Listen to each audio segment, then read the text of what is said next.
Bolt Gun is the best $20 you will spend this year. I know this is hard to believe, with endless games like Zelda, Final Fantasy 16, and Diablo 4 to contend with, but seriously, this game offers an experience of pure arcade Doom-style fun for only $20. And I'm sure your wallet is probably screaming at you after all these $70 AAA releases. Plus, this is a Warhammer game. There is no universe I can think of more perfect for a gore-filled arcadey shooter. So strap in and give me a second to tell you why Bolt Gun is worth your time, even if you know nothing about Warhammer. I remember as a kid walking in the Games Workshop for the first time. I had continually passed this store with crazy looking figurines of goatmen, space marines, and demons. But on this day, finally, me and my dad decided that this was the day we would check the store out. These little figurines all happen to be units from the games Warhammer 40k and Warhammer Age of Sigmar. So I played my first tutorial match of Warhammer 40k and got a free space marine figure. I was sold, but my dad's wallet, not so much. Between how expensive these models were for us at the time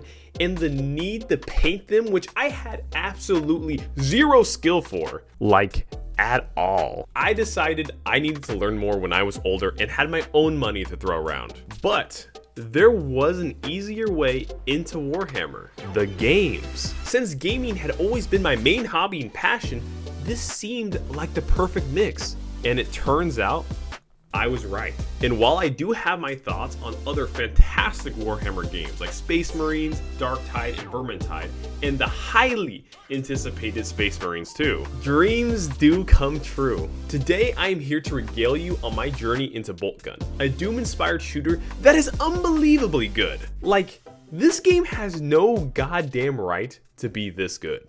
We start with mission 1 and 2, which are mostly here to have you destroy everything in your path and get you hooked. But mission 3, this is where the game gets good. The newest enemy in this mission is a pink demon which shoots homing magic at you. Then it splits into 2 blue slashers. It's very fun to fight and kill. I continue to destroy all the demons in my path before reaching a gamer's best friend, the shotgun. Destruction has now just become annihilation.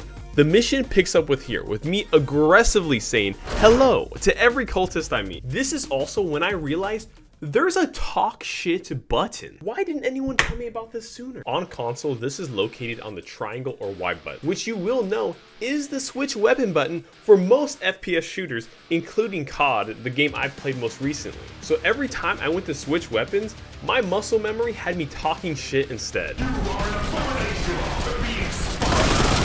And I must say, talking shit was so much better than switching my weapon. To tell a group of demons to repent before the God Emperor was a next level experience. In my head, my Space Marine is the Conor McGregor of Space Marines, talking absolute shit every 5 seconds. With my newfound favorite mechanic, I charged my way through the dark corridors, finding a chasm, which I had no idea how I was gonna get over. Then, I had a horrible idea. Let's try jumping it. I did a quick prayer to the God Emperor and leaped over the edge. Much to my surprise, good old Connor here was also Galactic Long Jump Champion, because this man flew over the chasm and annihilated every demon in sight. Feeling like an unstoppable machine, I ran into the game's first challenging combat room. Cultists, pink demons, death marines, and a new type of enemy I had forgotten to speak about, the Annihilator Marine, which held a Gatling type gun, all stood ready to stop me. Unluckily for me, I was playing so brashly that when I entered the room, I only had 25 health. But I came up with a game plan. Get every single ounce of healing in the room, then strafe like a madman. It was certainly hard, as the pink demons had homing magic, which would hit me for 20 from afar, as hordes of blue demons and chaos bullets overwhelmed me. Then the moment of truth came.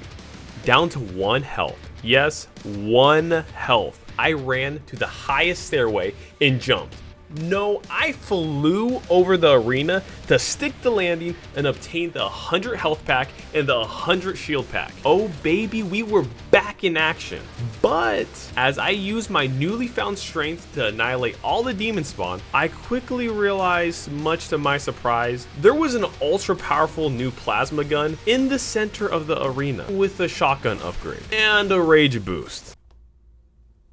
That seemed to be the overall theme of the mission design. So you make your way through demon-filled corridors and satisfying gore-filled combat until you reach an arena, which then you have to fight an even harder, larger group of demon spawn, while each mission has a mixture of demons or new weapons to mix it up. Hey, look what's happening.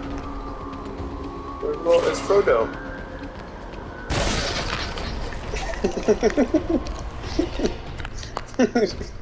Why you shake your head at me? Mission 4 was filled with Uncle Nurgle's rot spawn, and oh boy, did the arena have a challenge for me, with 2 greater Nurgle toads, endless Nurglings, and some baby frogs. Just to make it extra hard, I had to zone out the second toad from across the arena just to avoid his tongue. Getting past Uncle Nurgle's little hell, I arrived at Mission 5, the Bridge of Doom, and man, they had a treat for me there. The heavy f***ing bolter.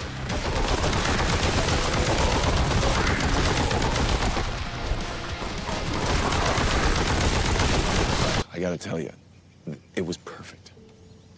Perfect. Everything, down to the last minute details. Both this mission and the next were a breeze, with the heavy bolter eradicating everything in sight, including the new flying and birdman demons. Upon getting all 4 of these weapons, the game suddenly opens up and becomes exponentially more fun. The next mission starts with you running all over the place trying to gain entrance to this room. What was in this room, I was not prepared for. After killing everything and getting lost multiple times, I finally entered the room and found the Lord of Change waiting for me. This man blasted me into the warp, and this was actually a pretty hard room with a good amount of enemies, but the main obstacle was the Lord of Change himself. For a second, I could not figure out how to kill him. I'd melt half his health bar, but then his damage and the enemies around me would catch up to me, leading to my doom. I eventually found out the proper strategy was to shove the heavy bolter down his throat and pull the trigger, stopping once to get health and ammo, then feeding him more lead. Now with the Lord of Change eradicated, I just had one more mission in this chapter. The last mission in this chapter was trippy. You have these beautiful looking portals that teleport you all over the place. Eventually you get led to a trippy portal room, where each portal throws you out to another random portal. So I decided just to mess around if I was gonna be stuck here. And by dumb luck, I made it out of the portal labyrinth and into the Chaos Mage boss fight. And honestly, the Lord of Change was way cooler than this dude. He just teleported around and did ungodly levels of damage to me until I killed him. And this is the meat and potatoes of the game. You get new weapons, then you use those new weapons to turn every single demon you see into a pixelated puddle on the ground.